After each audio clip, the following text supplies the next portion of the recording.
योगी आदित्यनाथ जी का नाम वैसे तो कई बार सुर्खियों में रहता है, लेकिन सबसे ज़्यादा उनको सुर्खियों में तब देखा गया जब उनका नाम उत्तर प्रदेश के मुख्यमंत्री के रूप में घोषित किया गया था। 19 मार्च 2017 रविवार के दिन उन्होंने यूपी के मुख्यमंत्री के रूप में शपथ ली थी। अब उन्होंने मुख्यमंत्री के रूप में अपने 5 वर्ष भी पूरे कर लिए हैं।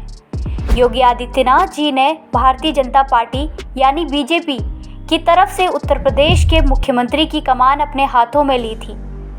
सबसे पहले सन 1998 में भारत के 12वें लोकसभा चुनाव में जीत दर्ज कर सबसे कम उम्र में सांसद के रूप में शपथ ली थी। तब उनकी उम्र महज 26 वर्ष थी। वर्ष 2022 में उत्तर प्रदेश के विधानसभा चुनाव में इनकी पार्टी बीजेपी और सहयोगी दलों के साथ भारी बहुमत से सीट जीतकर एक बार फिर से मुख्यमंत्री की शपथ लेने जा रहे हैं। इस वर्ष के चुनाव में इनको कड़ी टक्कर मिलने की उम्मीद थी, लेकिन योगी जी और इनकी पार्टी ने मिलकर विपक्ष के अरमानों पर पानी फेर दिया। तो आज हम आपको यूपी के मुख्यमंत्री योगी आदित्यनाथ के अभी तक के जीवनी को बताने जा रहे हैं। इस कहानी के माध्यम से हम आपको बताएंगे कि योगी आदित्यनाथ 12 साल पहले कैसे नायक बन गए थे। योगी आदित्यनाथ, जिनका मूल नाम अजय सिंह बिष्ट है, वर्तमान समय में ये उत्तर प्रदेश के मुख्यमंत्री और गोरखपुर के प्रसिद्ध गोरखनाथ मंदिर के महंत हैं।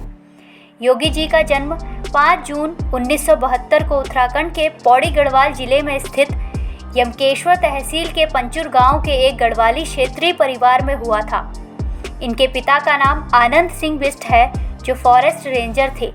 इनकी माता सावित्री देवी एक कुशल गृहिणी हैं। इनके परिवार में इनकी 3 बहनें और 4 भाई हैं।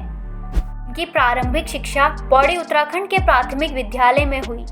प्राथमिक शिक्षा पूरी करने के बाद योगी आदित्यनाथ ने हेमवती नंदन बहुगुणा विश्वविद्यालय से गणित और विज्ञान में स्नातक की डिग्री प्राप्त की।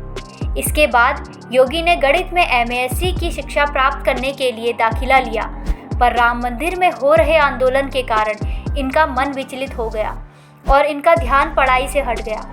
वैसे तो इनका राजनीतिक जीवन बचपन में ही शुरू हो गया था। कॉलेज में इनकी गिनती अखिल भारतीय विद्यार्थी परिषद के उभरते हुए नेताओं में की जाने लगी थी।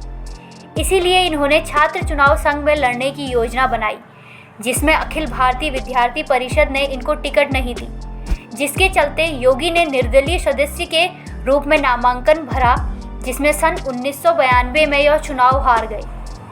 मात्र 22 वर्ष की उम्र में योगी ने सांसारिक जीवन को त्याग कर संन्यास आश्रम में प्रवेश किया। योगी आदित्यनाथ 12वीं लोकसभा के सबसे युवा सांसद थे। 1999 में ये दूसरी बार गोरखपुर से पुनः सांसद चुने गए। 2004 में तीसरी बार लोकसभा का चुनाव जीता। सन 2009 में चौथी बार और 2014 में 5वीं बार योगी आदित्यनाथ ने 2 लाख से अधिक वोटों से जीतकर लोकसभा के सांसद चुने गए।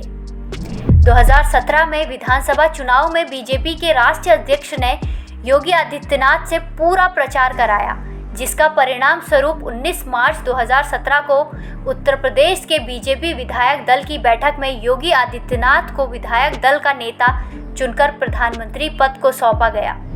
संन्यास जीवन शुरू करने के लिए योगी ने महंत अवैधनाथ से मुलाकात की, जिसके बाद इनका नाम अजय सिंह बिष्ट से योगी आदित्यनाथ हो गया।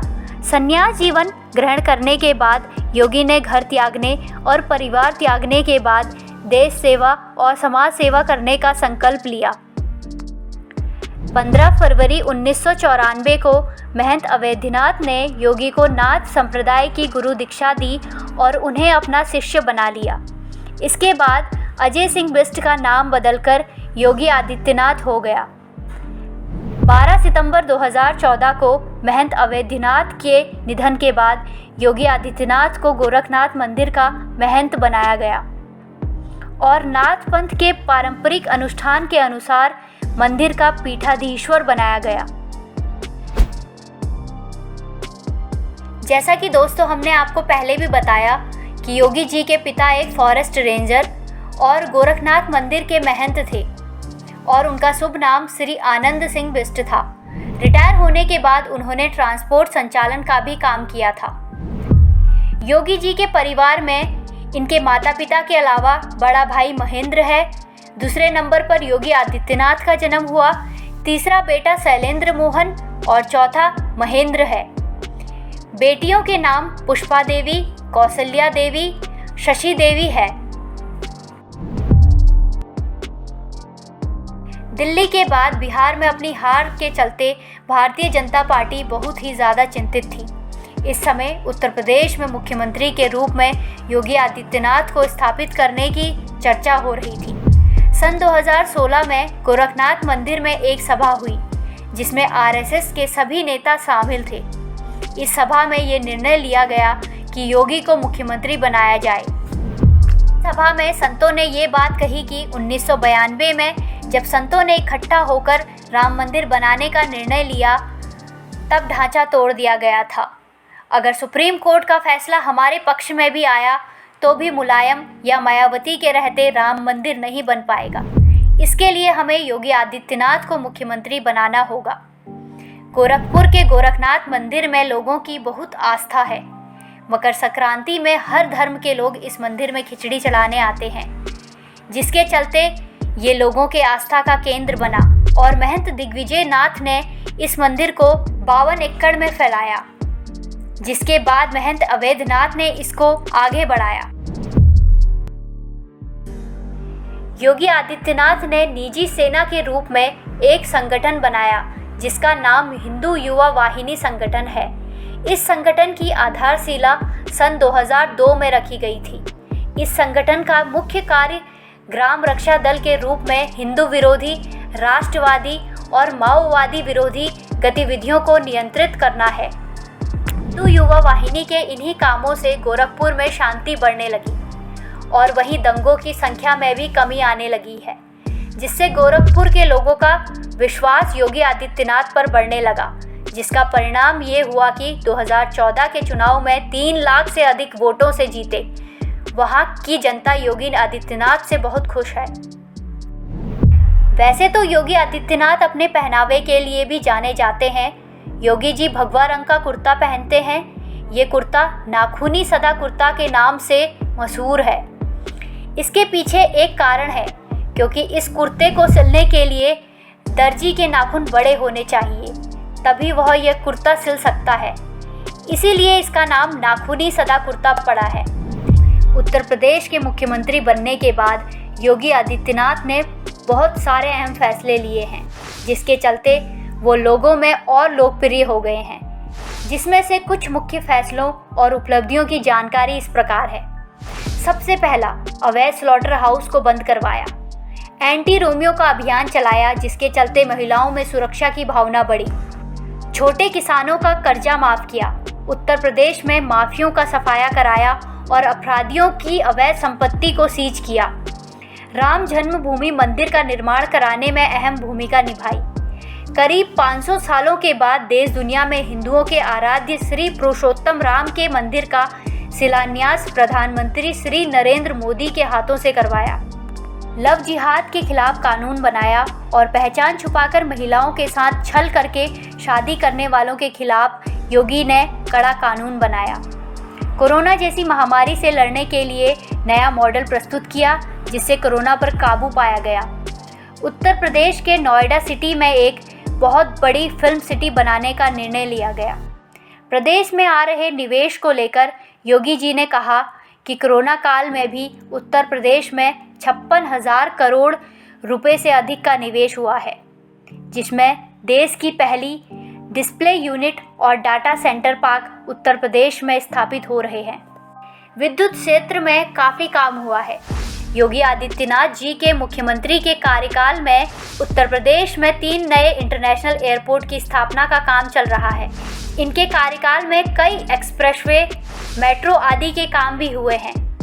उत्तर प्रदेश के मुख्यमंत्री बनने के बाद योगी आदित्यनाथ ने यूपी में फैले भ्रष्टाचार, अराजकता, जिहाद, धर्मांतरण, नक्सली और माओवादी जैसी हिंसा पर नकेल कसनी शुरू कर दी है, जिसके चलते उत्तर प्रदेश में बहुत हद तक शांति फैल रही है। योगी आदित्यनाथ से जुड़े विवाद। वैसे तो योगी जी द्वारा कही गई बातों पर वाद विवाद होते रहता है, क्योंकि राजनीति में ये सब चलना एक आम बात है। परंतु हम बात करेंगे एक मुख्य विवाद की, जो इस प्रकार है। ये बात है 7 सितंबर 2008 की, जब योगी आदित्यनाथ पर आजमगढ़ में जानलेवा हमला हुआ था।